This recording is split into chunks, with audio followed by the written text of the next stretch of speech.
Good morning, everyone.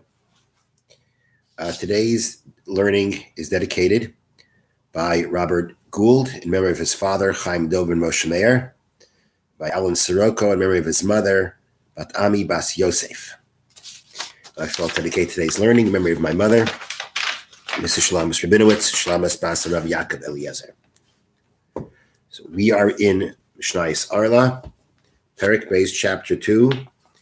We are up to Mishna Tezayin, Mishna 16. Today we'll do 16 and 17 because they are very similar. Chaticha shel kache kachim. You have a piece of kache kachim. Kache kachim literally means the Holy of Holies, which means that when we have karbanos sacrifices, we have sacrifices that are categorized as kache kachim, most holy offerings, and kachim kalim, offerings of lesser holiness. In kache kachim, some of them, in kache kachim, the only ones who partake of the meat for those sacrifices that the meat is supposed to be eaten from, if they fall under the category of kache kachim, then only the kohanim partake of the meat. If it's kachim kalim, then the person who brought the carbon or anybody he invites can partake from it. So we have a case here in the Mishnah where we have a piece of kache kachim, vishal pigol vishal noisar. Also pieces of pigol and noisar. Pigol is the following. Pigol is that if let's say when the carbon was being offered, was being brought, a person had a thought, had an intent that he's going to bring it outside of its allotted time. Right? There's a time that it's permitted, let's say, to eat. And when the carbon is brought, when the sacrifice was brought, let's say when it was the blood was sprinkled, there was intent that it's going to be eaten beyond its proper time. That is called pigol. That invalidates the sacrifice and makes the carbon meat forbidden to eat. An invalid sacrifice and it's forbidden to eat. That's pigol. Then there's nosar, which literally means leftover. That means, let's say you had a fully kosher edible carbon, but again, there's a limited amount of time that's given to eat the carbon. The meat that's left over afterwards is called nosar, leftover, and it's forbidden to eat. So we have here a piece of kache kachim, sacrifice, perfectly good. A piece of pigol, a piece of nosar, which are forbidden to anyone.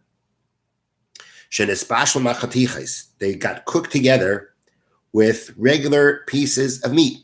So that's the story here. They have this big mix-up. You've got this pot of regular fermented meat, and what fell inside was a piece of kache kachim, a piece of meat that was from kache kachim. You had a piece of pigol and a piece of noisar. All three fell into this pot of meat. Now, the case here is that there's actually enough of the regular meat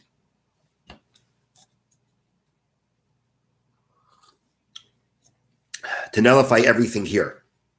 So, for instance, the same way we mentioned, you need 100 times of chulin, of regular meat, to nullify truma. You need 100 times of regular meat or food, regular meat, to nullify a piece of carbon meat, a piece of sacrifice meat that fell in. The case here is that you have it. You have enough of the regular meat to nullify either the sacrifice meat, the kache kachim meat, which again is only permissible to kohanim. You have enough of the regular meat to nullify the pigol. You have enough meat to nullify the nosar, but all three combined together, you don't have enough. So now, the Mishnah says they were all cooked together. So the Mishnah says, Asr lezarim umutar lekohanim. They are forbidden to non-kohanim, but permissible to kohanim. Let's take a look at what we have here. We have the kache kachim meat, forbidden to a non-kohen, permissible to a kohen. We have the pigol and the nosar, forbidden for everyone. We have the regular meat, the regular non-sanctified meat, permissible to everyone. Now, the three permit the kache kachim, pigol, and nosar we're saying they make we say now this entire mixture, because of them, is forbidden to the non-kohen. Why is that? Because a non-kohen, all three things here are forbidden to a non-kohen, and we say that they can combine together, as we've been saying previously. They can combine together, being that they are of the same type, they're the same meat. They can combine together to now say, I have a unit of forbidden meat to a non-Kohen that is less than 100 to 1 for the regular meat to nullify it. And therefore, the Mishnah says that for a zar, meaning for a non-Kohen, it's going to be forbidden. But for a Kohen, let's take a look. What forbids this mixture for a Kohen? The kachya meat, the sacrifice meat, is permissible to a Kohen. What's going to make problems for the Kohen is the pigul or the nosar. But they alone are nullified in the regular meat because there's enough in the regular meat to nullify them. And therefore, regarding the Kohen, he remains unaffected. Even though we say before for the non-Kohen, the meat, these three things combine, but they combine regarding a non-Kohen who all three of them are forbidden to a non-Kohen. But the kachya meat is permissible to a Kohen. So there's nothing for that to combine to forbid anything to the Kohen. The only thing that's there to forbid things to a Kohen is the pigul or the noiser. They, though, are already nullified by the regular meat because the regular meat was enough to nullify them on their own, even the pigul and the noiser together. So therefore, the Mishnah says this pot of meat will be forbidden to non-Kohanim, but permissible to a Kohen. The Mishnah concludes, Reb Shimon mater lezarim v'lo kohanim. Reb Shimon permits this pot of meat, both for non-Kohanim and for Kohanim. Reb Shimon is following his opinion, as we mentioned already previously, that when things have a different prohibition to them, they can't combine according to Reb Shimon. So although they're all the same meat here, but they have different prohibitions. They have different laws. One is holy to a Kohen. One is because it's forbidden because of the prohibition of nosar. One is a prohibition of pigul. Three different prohibitions, three different names as it's called. And therefore, Reb Shimon says they don't combine at all. If they don't combine at all, you're left with each one standing on its own. Each one on its own, there's enough of the regular meat to nullify each one on its own. That's Reb Shimon's opinion. But as we've mentioned, but as what stands before, the halacha follows the chachamim and not Reb Shimon, that even if they are of different prohibitions, they can combine. The Mishnah Yazayin is going to be very similar, but different. Basar kachem kalim shnesbashlu and basar hatayva. Here the case is I have the kachem, I have the most holy sacrifice meat, and I have the kachem kalim, I have the less holy sacrifice meat. Kachem forbidden, only permissible to Kohanim. Kachem kalim are permissible even to non-Kohanim. And they got cooked together with basar hatayva. Meat of desire. Meat of desire is just another way of saying ordinary regular meat. Ordinary regular meat. Now, the point here is going to be, regular meat. So that's the mixture. You have enough regular meat to nullify both of each one on its own when it comes to the kachem and the kachem kalim. You have enough meat there to nullify each one on its own, but together you would not be able to nullify them. Now, when we combine, what are we going to go ahead and combine the kachem and the basar kachem kalim together to do to affect the regular meat in this case? Because it's not going to go ahead and make it forbidden to a non-Kohen, because the kachem kalim is permissible to a non-Kohen, and the regular meat there's enough of it to nullify the kachem meat. So it should be permissible both to a Kohen and to a non-Kohen, which it is.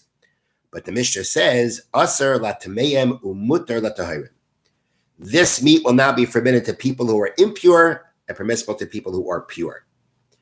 Person who is impure, he has become tamei either from being in contact with a dead body, being in contact with a dead sheretz, one of the dead creeping animals, whatever it may be, or he had some kind of emission from his body that makes him tamei. At the end of the day, if you are tamei, if you are impure, or as we say, ritually impure, you cannot eat a carbon, no matter which carbon it is. You can eat basar taiva, you can eat the regular meat, but you can't eat any carbon, whether it's the most holy ones or the less holier ones. So therefore, it comes out like this.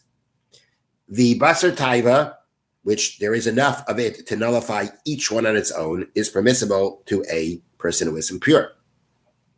But But the other carbon meats will combine, if you combine them together, there's not enough for the regular meat to nullify them. And therefore, being that they are of the same type, they will be able to combine together to say that I have here, excuse me, I have here holy meat that's not nullified, and therefore the person who is tamei cannot eat from it. When it comes to a person who is pure, there's no problem here. Basically, the person who is pure can partake. The person who's pure will be able to partake from this mixture, because even if, let's say, he's not a Kohen, but again, regarding the person who's tar, kachim kalim is not a problem. The regular meat's not a problem. The regular meat, the kacha meat, is not enough, is small enough that it'll be nullified by the regular meat.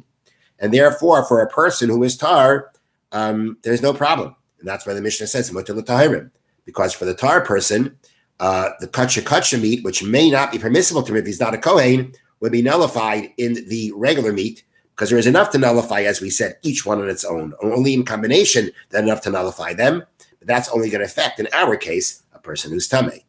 Now, you will note that Reb Shimon is not mentioned in this Mishnah. It doesn't say Reb Shimon argues. And there's a good reason for that.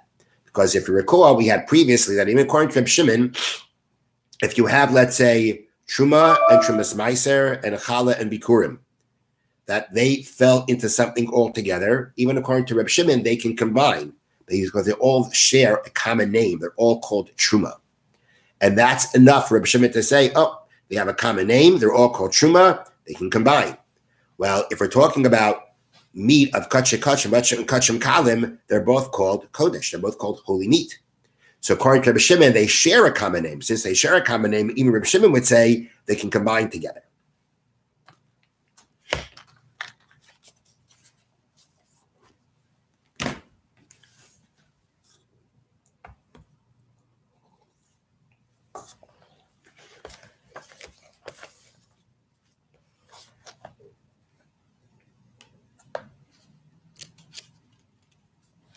We are studying the laws of Rechilas from the Chavetz Chaim, Kal chapter 5, Sifvav, paragraph 6.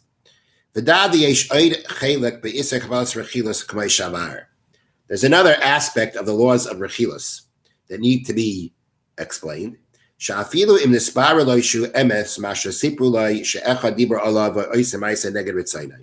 Let's say it came out, it was clarified to you that it's true. What someone told you, that someone said this about you, someone did something that you weren't happy with. However,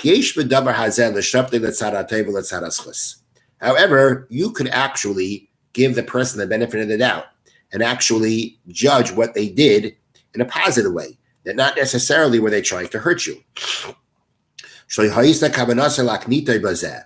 his intention was not to hurt you or anger you in any way. Rather, his intent was completely different. That if we can interpret it in that way, there'll be no wrongdoing on his part. We have an obligation to judge a person favorably. But now this person, because he doesn't want to give him the benefit of the doubt, he doesn't want to judge him favorably. So now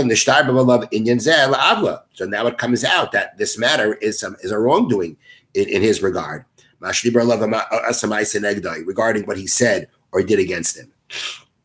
Because of that, you bear a grudge, you hold something against him. If you do that, that is now going to be considered that you have accepted, you have believed Rechilas. As the Chavetz Chaim has been saying, there are times where you can consider the Rechilas you hear to protect yourself, but you can't accept it as the truth. Now, the point in this paragraph, the point of the Chavetz Chaim is that one of the keys to not accepting something as the truth, the Rechilas you hear, is to give the person the benefit of the doubt when possible. If you can judge the act that the person did in a way that it doesn't mean he did something negative to you, then you are supposed to do that and not see what he did as wrong. But if you choose not to go ahead and give him the benefit of the doubt, and because of that, you see what he did as wrong, and therefore you accept it as the truth because of that, that is called accepting rechilas. So therefore, a very important part of not accepting rechilas or Lashon Hara is when you hear what the person has done to you, is that if it's possible to give the person the benefit of the doubt, to judge them favorably, to judge what they did in a favorable way, not in a negative way, one's obligated to do that. Otherwise, they could be leaving themselves open to believing rechilas, which is absolutely forbidden. Have a wonderful day.